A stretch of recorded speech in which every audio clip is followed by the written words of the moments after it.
Friends, welcome back to my channel. আশা করি তোমরা প্রত্যেকে ভালো আছো আর আমিও ভালো আছি। একটা জিনিস বন্ধুরা আমি ঠিক করে নিয়েছি, এই কন্ট্রোভার্সি চ্যানেলে প্রয়োজন না হলে আর মুখ দেখিয়ে ভিডিও করব না। তাতে কি হবে? ভিউজ হবে না তো? না হোক, এমনিও ভিউজ নেই, চ্যানেল রিচ ডাউন হয়ে গেছে।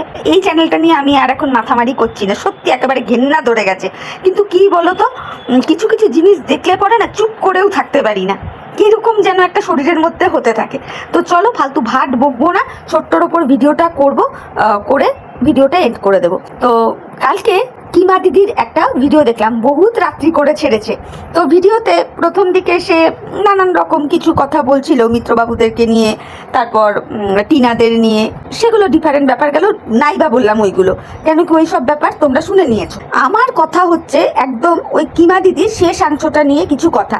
তো কিমা দিদি আমাদের যে সমাজ সেবিকা ম্যাডাম রয়েছেন, মিসেস চক্রবর্তী, সঙ্গীতা চক্রবর্তী, ওনার উদ্দেশ্যে বলছেন, মানে রীতিমতো হাত জোর করে, যে সঙ্গীতা চক্রবর্তী ম্যাডাম যেন ইউটিউবের অন্য কারোর সাথে কথা না বলে। তো এখানে এই কিমা দিদি কার কথা বলেছে আশা করি ভিউয়ার্স বন্ধুরা তোমরা প্রত্যেকেই বুঝে গেছো। কেন কি, তার একদিন আগে আমাদের সুতোপাদি একটা কমিউনিটি পোস্ট দিয়েছিল, প্লাস ভিডিওর দরুনও বলেছিল যে সে সঙ্গীতা দিদির সাথে কথা বলতে চায়। আচ্ছা বন্ধুরা, তোমরা বলো তো, সেই কমিউনিটি পোস্ট বা ভিডিওতে সুতোপাদি কোথাও কি একবারের জন্যও বলেছিল যে সে সঙ্গীতা দিদির সাথে পার্সোনালি কথা বলতে চায়? বলেছিল কি? বলেনি তো। সে বলেছে ভিডিওর দরুনই যা কথা হবার হবে। তা আমার কথা হচ্ছে, সুতোপাদি কার সাথে কথা বলবে বা সঙ্গীতাদি সুতোপাদিকে অ্যাকসেপ্ট করবে কি না, মানে এই সেন্সে বলছি যে সঙ্গীতাদি সুতোপাদির সাথে কথা বলতে রাজি হবে কি হবে না, এটা তো একান্ত সেই দুটো মানুষের ব্যাপার। এর মধ্যে এই কিমা দিদি তার মূল্যবান নাকটি নিয়ে কেন ঢুকছেন এটা তো বুঝতে পারছি না। উনি একেবারে সঙ্গীতা দিদিভাইয়ের কাছে কাকুতি মিনতি করছে যে ওয়াইটিতে কোনো ক্রিয়েটারের সাথে যেন কথা সঙ্গীতা দিদিভাই না বলে, বিশেষ করে সুতোপাদির সাথে। কারণ সুতোপাদি হচ্ছে ওয়াইটির মধ্যে সব থেকে খারাপ, সব থেকে জঘন্য একজন মহিলা, যে কিনা পরকীয়াকে সাপোর্ট করেছে, যে কিনা উঠতে বসতে কাকে বেঁচে খেয়েছে, বাচ্চাটাকে, বাচ্চার মাকে এবং বাচ্চার বাবাকে। তা আমার কথা হচ্ছে, এই যে কিমা দিদি এত কথা বললেন, হ্যাঁ এত কথা কিন্তু মনে হয় আমাদের সুতোপাদি তার ভিডিওতে বা কমিউনিটি পোস্টেও বলেননি, তাই না? সুতোপাদি শুধু এইটুকুই জাস্ট বলেছে যে সঙ্গীতাদির সাথে সে কথা বলতে চায়, কিন্তু কি বিষয়ে কথা বলতে চায়, কি না বিষয়ে কথা বলতে চায়, কোনো রকম কি কোনো হিন্টস দিয়েছে? দেয়নি তো। তাহলে কিমা দিদির এত টেনশন কেন, এত ভয় কেন, এত আগের থেকে ওয়েলিং কেন করতে হচ্ছে সঙ্গীতা দিদিভাইকে, যাতে সঙ্গীতা দিদিভাই এই সুতোপাদির সাথে কথা না বলে? কেন?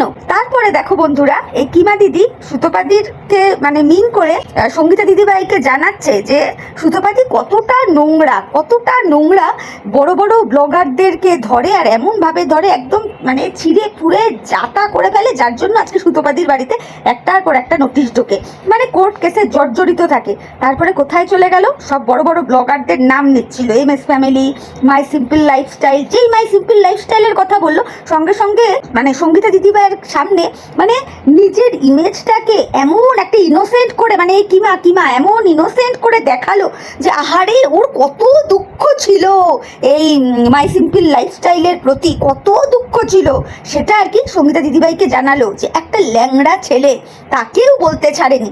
হ্যাঁ অবশ্যই সুতোপাদি বলতে ছাড়েনি, কিন্তু হ্যাঁ রে কিমা, কুত্তার বাচ্চা ফুটফুটে সুন্দর, কে বলতো রে? ল্যাংড়া ত্যাগী কে বলতো রে? তারপর যমুনা ঢাকি, এগুলো কে বলতো রে? সুতোপাদি একাই কি ওই ল্যাংড়া ছেলেটার বাচ্চার পরিচয় জানতে চেয়েছিল? তুই ওই যে বললি স্পামের কথা নাকি সুতোপাদি একাই জিজ্ঞেস করেছিল, তুই এবং তোর এই যে অনেস্ট গ্রুপ, তখন তোরা বলিসনি নেশান ওয়ান্টস টু নো বাচ্চার বাবাকে? হ্যাঁ রে, এগুলো তুই সঙ্গীতা দিদিভাইকে বলেছিস? হ্যাঁ, ও পেছন দরজা দিয়ে এখন ক্ষমা চেয়ে নিয়ে সমস্ত জিনিসটা সুতোপাদির ঘাড়ে চাপিয়ে তুমি এখন একেবারে শাড়ি পরে সমাজ সেবিকা সেজেছো, তাই না? কিমা দাল্লিও একটা টাইম জিজ্ঞেস করেছিল MSL কে যে নেশান ওয়ান্টস টু নো বাচ্চার বাবাকে, যমুনা ঢাকি, ল্যাংড়া ত্যাগী। আর এত এই যে বড় বড় লেকচারবাজি মারলো না এই কিমা, যে সমস্ত বড় ব্লগারদের পেছনে সুতোপাদি লাগে বলে তার বাড়িতে এত নোটিশ ফটিশ যায়, এত লিগাল কেসে জর্জরিত সুতোপাদি। আরে কিমা, তুই নিজে ভাবতো তোকে কতবার সাইবারে ছোটাছুটি করতে হয়েছে, তোকে টুন্যান্স মম চ্যানেলের মুন্দি তোকে কিভাবে ছোটাছুটি করিয়েছে, তুই একবার ভাব। তুই আজকে আমাদের টিনা, হ্যাঁ আজকে টিনা তোর এগেনস্টে কেস করেছে, সেই দরুনও তোকে সাইবারে ছুটতে হয়েছে, তোকে মুখ বন্ধ রাখতে হয়েছে। এগুলো তুই সঙ্গীতা দিদিভাইকে বলেছিস রে? হ্যাঁ, একটা নচ্ছার মহিলা, অসভ্য, ও আবার আসে সুতোপাদির নিয়ে বলতে। চুপ কর। কই তুই তোর কথাগুলো তো বললি না, যে হ্যাঁ আমিও বলেছি, তুই বললি না তো, নাকি পেছন দরজা সরজা দিয়ে ক্ষমা টমা চেয়েছিস? মানে এটা যদি না, এটাই বাস্তব। পেছন দরজা সরজা দিয়ে ক্ষমা না চাইলে কি আর তুই এত রমরম করে এইভাবে সেই সমস্ত বড় বড় চ্যানেলদের নাম নিয়ে বলতে পারিস? সুতোপাদির তো গাটস আছে, দেখ কেস দিয়েছে তারা, সুতোপাদি লড়বার চেষ্টা করছে, আর তোকে দেখ, মানে কি বলবো। আর আমি জানি না এটা আমার ধৃষ্টতা কিনা, তবুও যা হয় হোক, তবুও বলবো যে সঙ্গীতা ম্যাডাম, আপনি যদি এই কিমা দাল্লির থেকে এক পয়সাও যদি না খেয়ে থাকেন, তাহলে প্লিজ এই কিমা দাল্লিরও আগের ভিডিওগুলো দেখবেন। কিমা দাল্লি যেইভাবে আপনাকে বলছিল যে তুমি তো আমাকে খুব ভালোবাসো, আমি জানি তুমি আমার রিকোয়েস্টটা শুনবে। শুনুন ম্যাডাম, এসব রিকোয়েস্ট দিয়ে সমাজসেবা হয় না, ঠিক আছে? আপনার কাছে, আপনি তো একজন সমাজসেবী, আপনার কাছে কিমা ওঝা, আপনার কাছে সুতোপাওতা, আপনার কাছে ইউটিউব কেন, গোটা ওয়েস্ট বেঙ্গলের প্রত্যেকটা মানুষই সমান, তাই হওয়া উচিত, তাই না? এই ভালোবাসা দিয়ে সমাজসেবা হয় না, হাতে রাখা মধু মানে মধু মাখা কথা দিয়ে গ্রিপে রাখা করে হয় না ম্যাডাম। আপনি একটু আপনার ওই যে কিমার ভিডিওটা দেখবেন, কালকে রাত্রের ভিডিওটা, যেখানে কিমা বলছে যে যতটা পারলাম আমি ভিডিওতে বললাম, বাকিটা আমি ফোনে বলবো। কেন কেন আমাদের সুতোপাতি কিন্তু এরকম কোনো কথা বলেনি সঙ্গীতা দিদিভাই যে আপনার সাথে আমি পার্সোনালি ফোনে কথা বলবো। সে প্রথম থেকেই বলে এসছে যা কথা হবে অন ক্যামেরা কথা হবে। সেটা মনে হয় কিমা দাল্লি বোঝেনি। তারপরেও কিমা কিরকম কল্পনা করে নেয়, কোথায় কি সুতোপাতি কিছু বললোই না, জাস্ট একটা কথা জানিয়েছে যে আমি সঙ্গীতা ম্যাডাম আপনার সাথে কথা বলতে চাই। কিমা নিজেই কল্পনা করে নিচ্ছে যে হ্যাঁ ও এগুলোই বলতে পারে, তোমার সাথে কথা বললে সঙ্গীতা দিদিভাই, তোমার সাথে কথা বললে তোমার কল রেকর্ডিং করবে, এই করবে ওই করবে। ও যেন জ্যোতিষী হয়ে গেছে, বাবারে বাবা। কিমা আর তুই কি হবি বলতো, আর কি হবি তুই? প্রথম কথা সংসার ভাঙানি, আচ্ছা তুই তারপরে এখন মানে ভেগধারী সমাজসেবিকা হয়েছিস, কালকে দেখলাম আবার তুই জ্যোতিষীও হয়ে গেলি। হ্যাঁ, নাহলে তুই বুঝতে পারছিস কি করে যে সুতোপাদির মনে কি চলছে? সুতোপাদি সঙ্গীতাদির সাথে কথা বললে সঙ্গীতাদির কল রেকর্ডিং করবে কি না, সেগুলো পরে ছাড়বে কি ছাড়বে না, তুই এত জানছিস কি করে? হ্যাঁ, আমি ওই জন্যই বললাম সঙ্গীতা দিদিভাই, যদি কিমা আপনাকে কিছু মানে না দিয়ে থাকে, তাহলে উভয়ের ভিডিও দেখে একদম নিরপেক্ষ বিচার করবেন, বুঝতে পেরেছেন? সঙ্গীতা দিদিভাই, আমি এই কথাগুলো বলতাম না, কিন্তু এই কিমা যেইভাবে আপনাকে বলছিল যে আমি তোমাকে ভালোবাসি, বা সঙ্গীতা দিদিভাই তুমিও আমাকে ভালোবাসো, যতটা পারলাম আমি ভিডিওতে বললাম, বাকি কথা আমি বাই ফোনে তোমাকে জানাবো, যেভাবে ও বলছিল তাতে মনে হচ্ছিল আপনি যেন এই কিমার পুরো হাতের পুতুল। আজকে আমি কথাটা বললাম, দুদিন বাদে দেখবেন গোটা ইউটিউবের ভিউয়ার্সরা প্রত্যেকে আঙুল তুলবে আপনার দিকে, যে কিমার এত বড় সাহস হয় কি করে আপনাকে এইভাবে বলে যে আমি আপনাকে ভালোবাসি।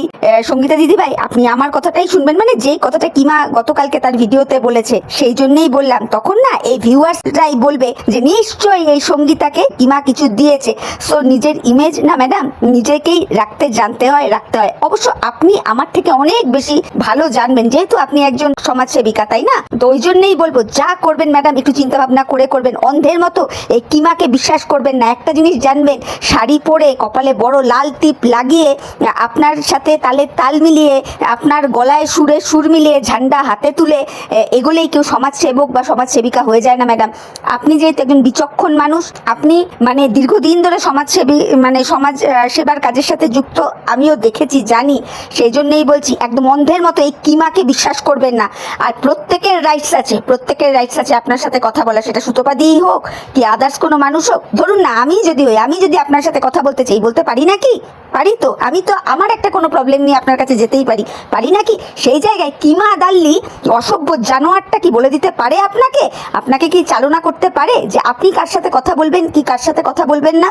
প্লিজ ম্যাডাম, এই জায়গাগুলো না একটু ঠান্ডা মাথায় বিচার বিশ্লেষণ করে দেখবেন। আজকে আমি ছোট মুখে বড় কথা হিসাবে কথাটা বললাম যে কিমা যদি আপনাকে পেছন দরজা দিয়ে 2-10 টাকা আপনার হাতে গুজে না দেয়, তাহলে অবশ্যই আপনি কিমাকে এই জায়গায় দমাবেন। অন্তত এইটুকু বলবেন যে দেখুন কিমা ম্যাডাম, আপনি এইগুলো কথাবার্তা বলবেন না, এটা আপনি অন্তত বলবেন একজন সমাজসেবিকা নিরপেক্ষভাবে যদি বিচার করতে আসেন সেই জায়গার থেকে। আর আজকে আমি বললাম, আর এই জিনিসটা অহরহ যদি দর্শক বন্ধুরা দেখতে পায় যে কিমা যা বলে আপনি সেই রকমই চলছেন, তখন কিন্তু আমার পাশাপাশি অনেক ভিউয়ার্স বন্ধুরাও বলবে যে নিশ্চয়ই কিমা এমন কিছু করেছে এই সঙ্গীতা ম্যাডামকে, যার জন্য কিমা যাই বলে সঙ্গীতা ম্যাডাম তাই করে। সেই জন্যই বলছি যার মান সম্মান তার কাছে। প্লিজ ম্যাডাম, আপনার মান সম্মান সোশ্যাল প্ল্যাটফর্মে ক্ষুণ্ণ হোক, এটা আমি কখনোই চাই না। সো নিজের জায়গাটা একটু দেখবেন।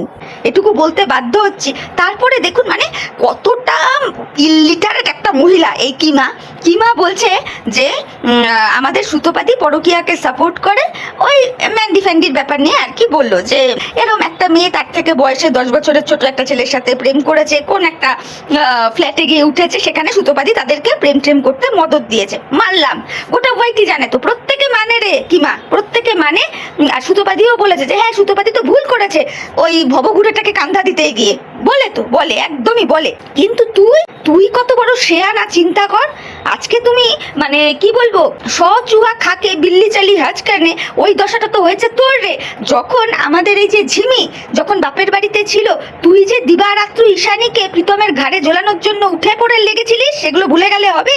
হ্যাঁ, মায়াপুরে গিয়েছে, আদৌ ওরা সত্যি গিয়েছে কি যায়নি, তুই একেবারে নাচতে কুদতে এসে ভিডিও করে ফেললি মায়াপুরে গেছে ঈশানী রিতম। দিনের পর দিন বলে গেছিস ঈশানীকে আর রিতমকে রিলসে কি সুন্দর লাগে, ওদের জুটি দারুণ, প্রীতমের পাশে ঈশানীকেই ভালো মানায়, প্রীতমের প্রথম বউকেই ওর বাড়িতে ঢোকাতে হবে, এগুলো তুই বলেছিস সঙ্গীতা দিদিভাইকে বলেছিস যে এইভাবে তুইও যে সংসার ভেঙেছিস বা তুইও যে পরকীয়া করতে আগ্রহ জাগিয়েছিলিস, সেই টাইমে ঈশানীকে বলেছিস। কিন্তু দেখ ওই যে তোর স্বভাব পিছন দরজা দিয়ে ক্ষমা চাওয়া, নিশ্চয়ই তুই ওইসব করেছিস, মানে প্রীতম ওদের কাছে নয়, তুই এগুলো করেছিস সঙ্গীতা দিদিভাইয়ের কাছে, করে নিজের ইমেজটাকে সঙ্গীতা দিদিভাইয়ের কাছে একদম ক্লিয়ার করে বসেছিস। ওরে বাবা রে, কত একেবারে জ্ঞানের কথা যে সঙ্গীতা দিদিভাই বলেছে যে শাড়ি পরে ভিডিও করো, নিজেকে প্রেজেন্টেবল করো। আরে শোন, শাড়ি পরে ভিডিও করা, নিজেকে প্রেজেন্টেবল করে ক্যামেরার সামনে আসা অবশ্যই ভালো জিনিস, কিন্তু দর্শকরা এগুলোর থেকেও বেশি কোন জিনিসটাকে প্রেফার করে জানিস তো?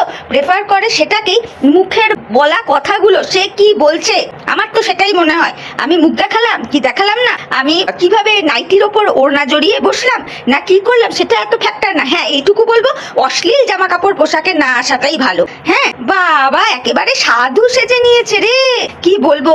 ওই জন্যই রিপিটেডলি সঙ্গীতা দিদিভাইকে বলবো, আপনি তো একজন সমাজসেবিকা, এমন মানে নিজের ইমেজটা এমন জায়গাতেই রাখবেন যাতে কেউ না আপনার দিকে আঙুল তুলতে পারে যে হ্যাঁ এই কিমা আপনাকে পুরো কিনে নিয়েছে। হ্যাঁ, এটা দয়া করে করবেন না। হয়তো আমার ছোট মুখে বড় কথা বলা হয়ে গেল, কিন্তু কালকে কিমার ওই ভিডিওটার শেষ অংশটা দেখে না আমার সেরমটাই মনে হয়েছে, যে এইভাবে বলছিল মানে আপনাকে রীতিমতো একটা অর্ডার দিচ্ছিল সঙ্গীতা দিদিভাই, মানে রিকোয়েস্টের সুরে অর্ডার, কিরকম যে আমি রিকোয়েস্ট করছি তুমি কথা বলবে না, এই করবে না, ওই করবে না, ও খারাপ, ও সেই। আর লাস্টে কি বললো, ভিডিওতে আমি আর কিছু বলবো না, তোমাকে আমি ভালোবাসি তো, তুমি আমাকে খুবই ভালোবাসো, তুমি আমার কথা রাখবে, এগুলো বলার মানে কি? বাকি কথা ফোনে আমি বুঝিয়ে বলবো। কেন, দম থাকলে কিমাও ভিডিওতেই বলতো যা বলার হতো। তো ওই জন্যই বলবো সঙ্গীতা দিদিভাই, আপনি একজন সমাজসেবী, নিজের জায়গাটা না একটু মেনটেন করে চলবেন, এটুকু আমাদেরও রিকোয়েস্ট, মানে আমার রিকোয়েস্ট আপনার কাছে।